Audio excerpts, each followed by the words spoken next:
ये जो टॉपिक है थोड़ा सा बड़ा हो रहा है, लेकिन बस हमें सिर्फ टॉक्सिन मीडिएटेड इसकी जो डिजीज़ हैं जो कॉज करवाता है वो हमें पढ़नी है, और उसके बाद हमने इसकी ट्रीटमेंट और लेबोरेटरी डायग्नोस्टिक्स पढ़ने, बस छोटा सा आगे थोड़ा सा रह गया। सही है।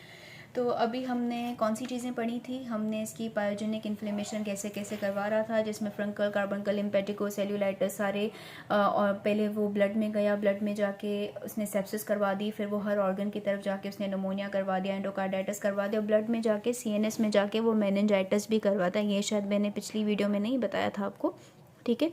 सीएनएस में जाके वो मेनिंजाइटिस भी करवाता है, और स्पाइनल कॉर्ड में जाके ये एपीड्यूरल, आई थिंक ये क्या करवाता है, एपीड्यूरल एब्सिसिस भी कॉज करवाता है स्पाइनल कॉर्ड में जाके, ठीक है। ये चीज़ें इतनी इंपॉर्टेंट नहीं है। खैर, अब आगे हमने पढ़नी है कि टॉक्सिन मीडिएटेड कैसे ये डिजीज़ कॉज करवाता है। हमारे पास टोटल कितने टॉक्सिन्स होते हैं? 5 टॉक्सिन्स होते हैं, जिसमें सबसे पहले हमारे पास आ जाता है टॉक्सिक शॉक सिंड्रोम टॉक्सिन 1, ठीक है, हीमोलाइसिन, एंटेरोटॉक्सिन, एक्सफोलिएटिन और पेंटन वैलेंटाइन ल्यूकोसिडिन, जिसे मैं यहाँ पे पीवी ल्यूकोसिडिन लिख रही हूँ, ठीक है। अब मैं एक एक करके पूरा आपको एक्सप्लेन करूँगी, बहुत ईजी है, कुछ भी नहीं है, ठीक है। इन सब चीज़ों की इतनी डिटेल में जाने की ज़रूरत नहीं है, बस मैं आपको ऊपर ऊपर से बता देती हूँ ये चीज़ें क्या होती हैं। ये जो हमारे पास टॉक्सिक शॉक सिंड्रोम टॉक्सिन होता है ना, ये क्या करता है, ये जाके मेजर हिस्टोकम्पैटिबिलिटी फैक्टर 2 पे बाइंड हो जाएगा। ये कहाँ पे प्रेजेंट होता है? एंटीजन प्रेजेंटिंग सेल्स पे प्रेजेंट होता है, जो हमारे पास मैक्रोफेजेस होते हैं और बी सेल्स होते हैं, ठीक है। इनके ऊपर जाके बाइंड हो जाएगा। मेजर हिस्टोकम्पैटिबिलिटी फैक्टर 2 के पास जैसे ही जाके बाइंड होगा ना, ये क्या करेगा, साइटोकाइंस रिलीज़ करवा देगा। साइटोकाइन कौन से? हमें मेनली पता है कि इंटरल्यूकिन 1 और ट्यूमर नेक्रोटिक फैक्टर। ये साइटोकाइंस जो होंगे ये हमारे पास फीवर कॉज करेंगे। बेसिकली जो इन्फ्लेमेशन की साइंस होती है, हमें पता है कि इंटरल्यूकिन 1 और ट्यूमर नेक्रोटिक फैक्टर पेरीवेस्क्यूलर और वेस्क्यूलर सेल्स ऑफ हाइपोथैलेमस पे जाएंगे, वहाँ पे प्रोस्टाग्लैंडिन्स की फॉर्मेशन को ज़्यादा इंक्रीज़ करवाएंगे और वो फीवर कॉज करवाएगा, टेम्परेचर को एक हायर पॉइंट पे सेट कर देंगे, ठीक है। ये पूरा पीछे मैकेनिज्म इन्फ्लेमेशन पैथोलॉजी में है। तो ये क्या करेंगे, फीवर कॉज करवाएंगे, सनबर्न रैशेस कॉज करवाएंगे, और दूसरा ये जो हमारे पास साइटोकाइंस होते हैं ना, ये वेजोडाइलेशन करवा के और परमेबिलिटी इंक्रीज़ करवा के हाइपोपरफ्यूजन करवा देते हैं। हाइपोपरफ्यूजन का मतलब होता है कि सेप्सिस करवा देंगे और हाइपोटेंशन कॉज करवा देंगे। जहाँ पे आपको बीसीक्यू में या एससीक्यू में बोला जाए कि बंदे को फीवर हो रहा है, सनबर्न रैशेस हैं और उसे हाइपोपरफ्यूजन है, टॉक्सिक शॉक सिंड्रोम टॉक्सिन स्टेफोरियस, ठीक है। ये हो गया। उसके बाद हीमोलाइसिन, मैं पीछे आपको बता चुकी हूँ, थोड़ा सा ओवरव्यू दे चुकी हूँ कि इनके पास हीमोलाइसिन होता है। हीमोलाइसिन क्या करवाएगा, बीटा हीमोलिसिस करवाएगा। बीटा हीमोलिसिस का मतलब होता है कि इसकी कंप्लीटली हीमोलाइसिस होकर क्लियर जोन बना देगा। एंटेरोटॉक्सिन क्या होता है? एंटेरोटॉक्सिन बेसिकली स्टेफोरियस जो होता है ना, ये एंटेरोटॉक्सिन प्रोड्यूस करता है। एंटेरोटॉक्सिन फूड पॉइजनिंग करवाएगा।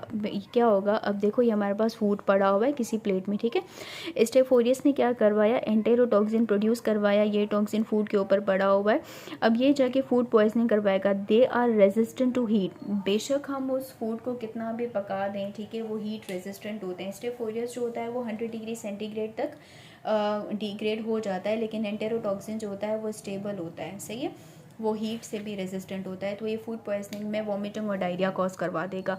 उसके बाद एक्सफोलिएटिन आता है। एक्सफोलिएटिन स्काल्डेड स्किन सिंड्रोम कॉज करवा देगा। स्काल्डेड स्किन सिंड्रोम को रिटर्स डिजीज़ भी बोला जाता है, ठीक है, इसे रिटर्स डिजीज़ भी बोला जाता है। स्काल्डेड स्किन सिंड्रोम में क्या होता है ये मैं थोड़ा सा बता देती हूँ आपको। जो स्काल्डेड स्किन सिंड्रोम होता है ना, इसमें पेनफुल पैचेस होते हैं, रेड कलर के पैचेस हो जाते हैं, अकम्पनीड विद ब्लिस्टर्स, इसमें ब्लिस्टर्स भी हो जाते हैं। ऐसा लगता है कि पूरी बॉडी की खाल जो है ना वो उधड़ गई है। मैं आपको पिक्चर दिखा देती हूँ, ये स्काल्डेड स्किन सिंड्रोम, ठीक है। ये देखो, ये इसमें क्या होता है बेसिकली कि जो एक्सफोलिएटिन होता है ना, हमारी स्किन में ना डेस्मोसोम्स प्रेजेंट होते हैं, डेस्मोसोम्स, ठीक है।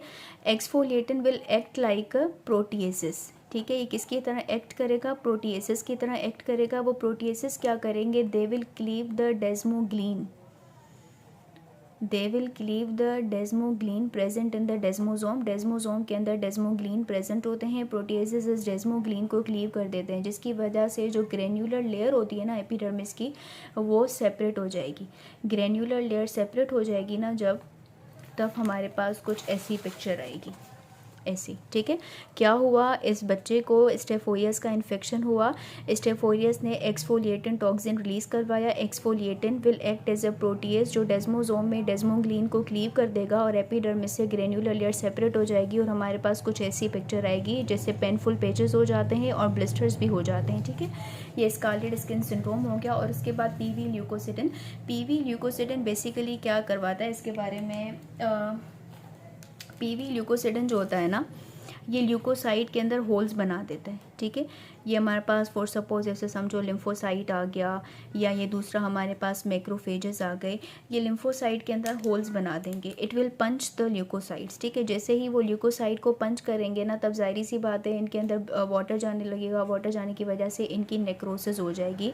और जिस भी ऑर्गन में ये प्रेजेंट होते हैं ना ल्यूकोसाइट, अगर वहाँ पर काफ़ी ज़्यादा नेक्रोसिस हो रही होती है तो वहाँ पर ये ऐसे समझो कि जमा हो जाते हैं। नेक्रोटिक टिश्यूज़ और डेब्रीज जो होती हैं वो वहाँ पे जमा हो जाती हैं and it can lead to the organ failure, ठीक है। तो हमने दो तरीके की डिजीज़ेस पढ़ ली। हमने पायोजेनिक इन्फ्लेमेशन भी पढ़ ली। पायोजेनिक मैंने आपको बहुत अच्छे से बता दी कि कैसे कैसे कौन कौन सी चीज़ें ये कॉज करवा रहा था।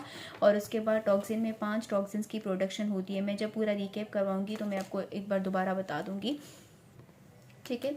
अब हम एक और चीज़ पढ़ लेते हैं, बायोफिल्म। बायोफिल्म क्या होती है कि जो हमारे पास स्टेफोरियस बैक्टीरिया होता है ना, ये अगर किसी पेशेंट को प्रोस्थेटिक हार्ट वेल्व्स लगी हुई हैं या किसी ने आर्टिफिशियल जॉइंट्स लगवाए हुए हैं या इनड्वेलिंग इंट्रावीनस कैथेटर्स हैं, ये जब तीनों कंडीशन होंगी हमारे पास, मैं लिख देती हूँ, ठीक है। इनड्वेलिंग इंट्रावीनस जब कैथेटर्स होंगे, आर्टिफिशियल जॉइंट्स होंगे या प्रोस्थेटिक हार्ट वेल्व्स होंगी, ठीक है। इन कंडीशंस में क्या होता है कि जो स्टेफोरियस जो होता है ना, एक स्लाइम सा बना देता है। इसने एक स्लाइम बना दी और इस स्लाइम पे जाके ये ग्रो करने लगता है। ये हमारे पास स्टेफोरियस से क्लस्टर्स की फॉर्म में ये ग्रो करने लगता है। और दूसरा, ये एक्स्ट्रोपॉलीसैकेराइड रिलीज़ करवाता है। एक्स्ट्रोपॉलीसैकेराइड क्या करता है, इसे पूरा सराउंड कर देता है, जिसकी वजह से इस पर एंटीबायोटिक्स असर नहीं करती। They are resistant to the antibiotics. इस स्लाइम बनाने की वजह से ये एंटीबायोटिक रेजिस्टेंस प्रोड्यूस कर देते हैं, जिसकी वजह से कोई भी एंटीबायोटिक इन पर एक्ट नहीं कर सकती and they are very difficult to eradicate. तो एक ये पॉइंट हो गया, ठीक है। इतना इंपॉर्टेंट नहीं था लेकिन खैर